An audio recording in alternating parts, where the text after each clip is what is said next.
Hello you guys, I wanted to give you guys an update of what was going on with Swayzee.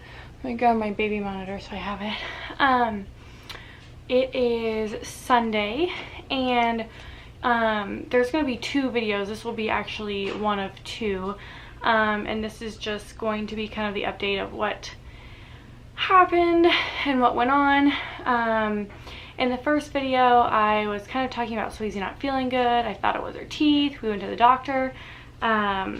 We ended up going to the urgent care on, Wednesday night? We went to urgent care, and then that night at like 1 in the morning, we ended up going to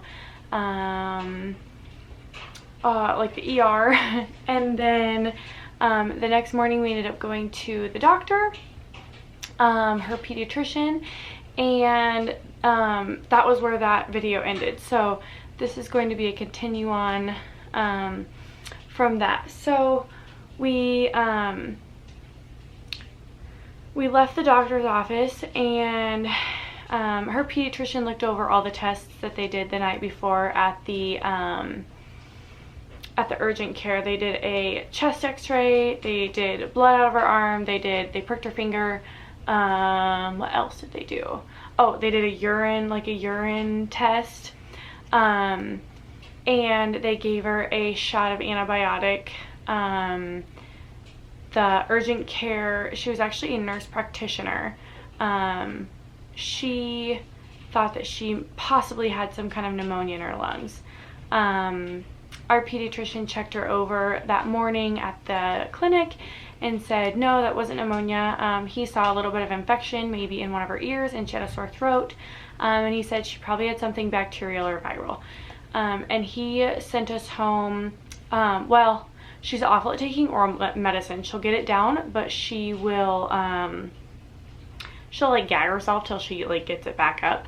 So he did a shot of the antibiotic, and then he said we could come back the next day and do another shot, and that would cover it. So we left that day thinking that we would do 2 shots of the antibiotic and be good. I just didn't think that she'd be able to get down. If we were going to do the oral at home, we were going to do 2 oral treatments, like 2 oral doses for 10 days. And her history of oral taking medicine is just like awful. So that was what we decided. We came home, and I did get some Motrin down her, and she had a little bit of a bottle, and she lay down and took a nap. And then we woke up and we just kind of did our normal day stuff. She, as long as her fever was taken care of, she was acting pretty well. She'd play toys and laugh and talk and all sorts of stuff. So that's what we did. And about 3:30, I had 2 missed calls on my phone, and then my husband called me right away, and he said that our pediatrician had called him and said to pack our bags, and they needed a hospitalized Swayzee. And I wanted to cry. I was so confused. I didn't understand like what she had, and obviously no matter like, you know, what the circumstance is, like it's very serious and super scary. So I was super scared, and I immediately was just like 100 thoughts through my head. So I was trying to pack our bags, and I wanted to call my mom and my sister. I was gonna need somebody to take care of Skylar and pick him up from school. So my husband did come home, and he just played with Swayzee. That way I could kind of get all of our bags packed. And I did get to talk to our pediatrician. He called my phone number back, and he said that they found clusters in her blood, and at the time it was something like streptococci pneumonia, something like that. And So he said that they needed to just make sure it got under control. He said he thought twice about having us be hospitalized with her, but he said where she was only 7 months old, it could be something pretty serious.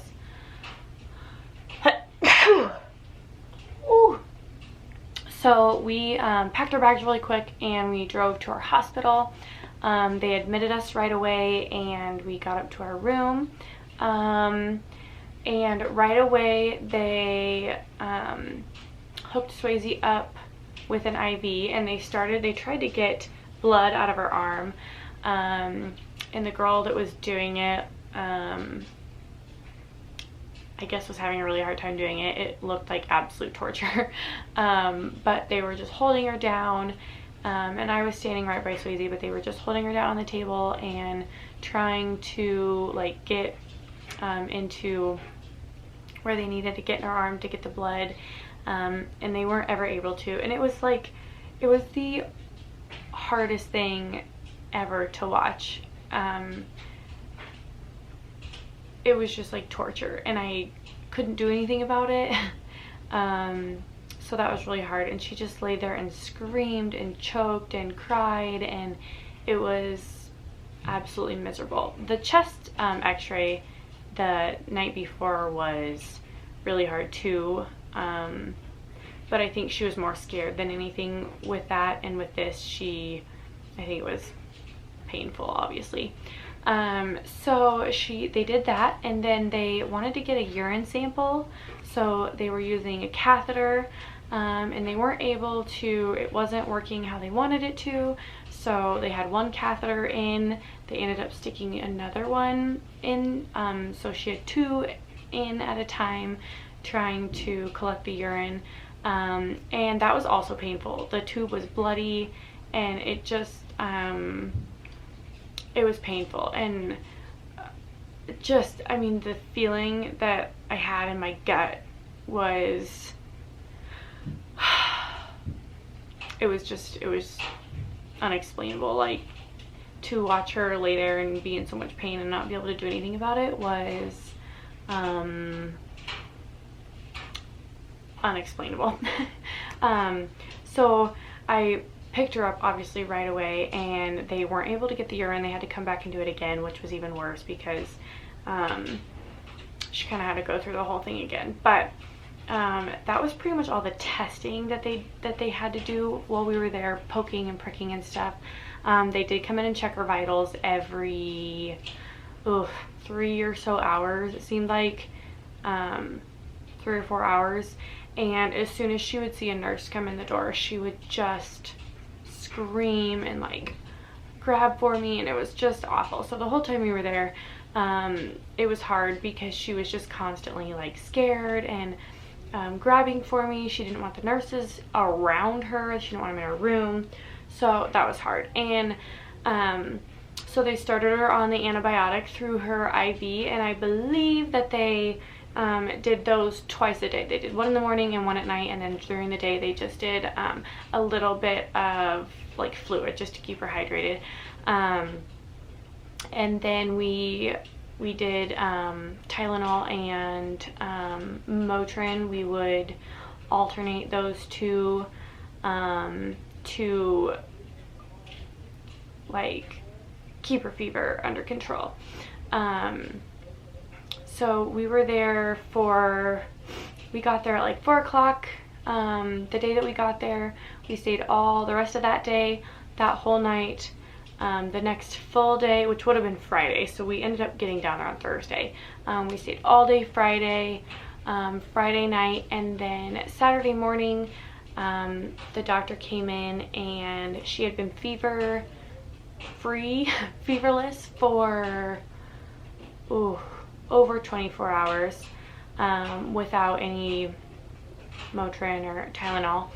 And so at that point they had done more testing either Friday night or Saturday morning. I'm not really sure when that took place, but they did more testing and found out that she wasn't growing the bacteria that they thought that she was, the strep pneumonia or whatever it was. It wasn't that kind. It was kind of like a sister to it or something else, and it was much less severe. And he also said once she became feverless, that kind of meant that her body and the medicine, the antibiotic, had fought off whatever it was that was causing her to get a fever. So he said, we are going to go ahead and dismiss you. And at the time, it was such a good feeling, because it is hard being in the hospital. And to all of those moms out there who have, you know, teeny tiny babies that, you know, don't get to come home right away after they're born, or kids who live in hospitals for months, I mean, like, hats off to you. I can't even, like, grasp what that would be like. We were there for about 2-ish days total, 2 days, 2 nights, and it was so hard. And just being there, there's just a sense of it's not okay. And so I guess it really makes you very, like, it makes me very thankful for, you know, for the most part, having a healthy family.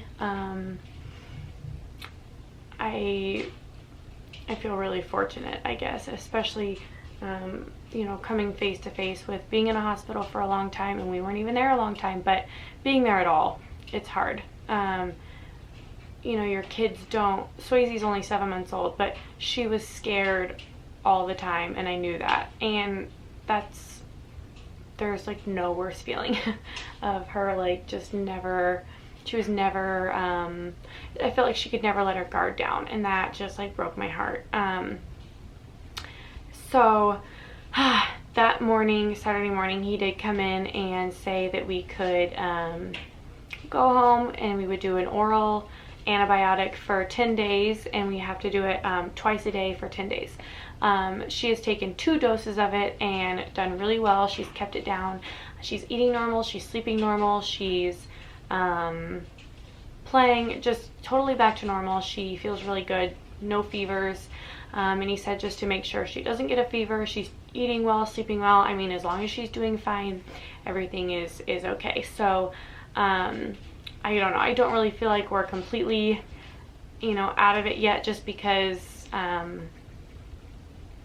mean, we still have days on her antibiotic, but I feel so fortunate to, I guess, have gotten over it with her so quickly.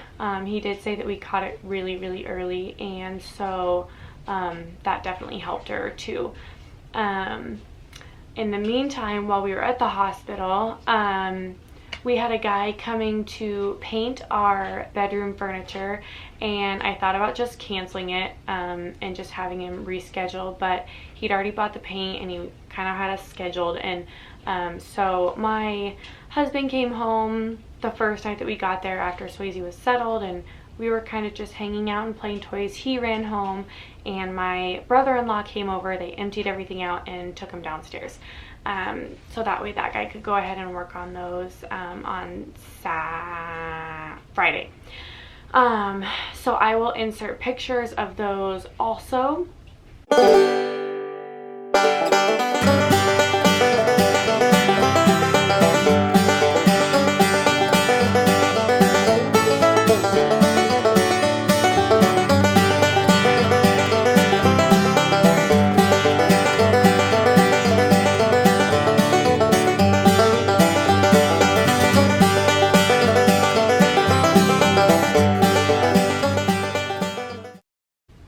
So you can see those, they're 100 times better. They match our new bed set, new bed set that we got. So I'm super excited about those. They were kind of like a creamy yellow color, and they just didn't look good in our bedroom anymore. So we did have that done, and then a guy had to come and fix we had some grout crack in our kitchen. On our backsplash, and so he went and put some kind of like a silicone stuff in there instead of the grout. So we had that done too, and luckily my mom was able to be here and make sure that stuff all kept going. And so yeah, we just had a lot going on, but I felt kind of bad because I wasn't uploading a video, but then I thought about it a few different times and thought, you know, it really doesn't matter. You know, I appreciate every single one of you that watch one of my videos, but at the time, Swayzee was the only thing I cared about. And I know that you mommies out there understand. So I did want to get on quick since we're home and settled again. We're working on laundry, but other than that, everything's kind of settled and put away.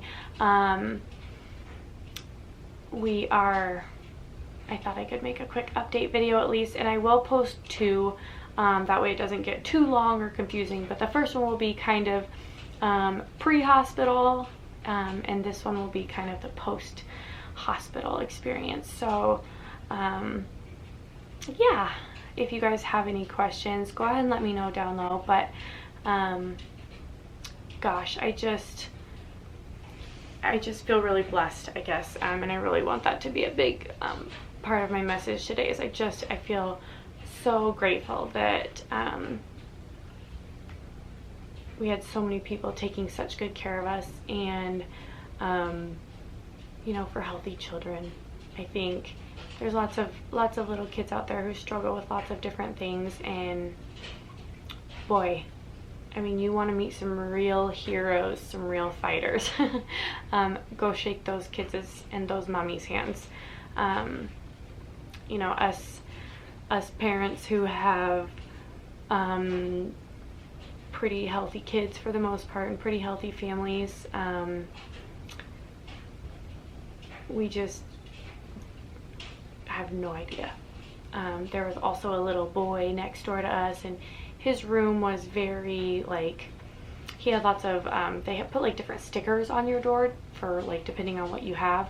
They had to wear masks, hats, capes, gowns. He just had lots of it, and the poor thing, he was probably a little bit younger than Swayzee, but he just cried and cried and cried. And you know, here my little girl was feeling better and doing better, and I just wanted to go tell him it would be okay, even though I didn't know if it would or not. But oh, sick kids in hospitals is got to be one of the worst things. We also had a lot of really helpful family members, and we had so many people text me, call me, message me, and offer to do absolutely anything. So we got home and I just felt very emotional. I felt emotional, but I also felt just so loved, so warm, so cared for. We live in a wonderful neighborhood. We have amazing neighbors. A couple of them were on their way down to visit us when we got sent home. A couple of them had to come help take care of our house things, lock doors, keep things going. Just so many things. So sorry, I'm kind of rambling, but I guess I just have a lot of thoughts about it. So anyways, that's where we've been, and that was kind of our experience, and I hope that we don't ever have to do that again. It was probably one of the worst things that I've ever had to go through for her. So if you have any questions, go ahead and leave them in the comments. And if you like this video, please give it a thumbs up, subscribe to my channel, and we'll see you in the next video. Bye bye.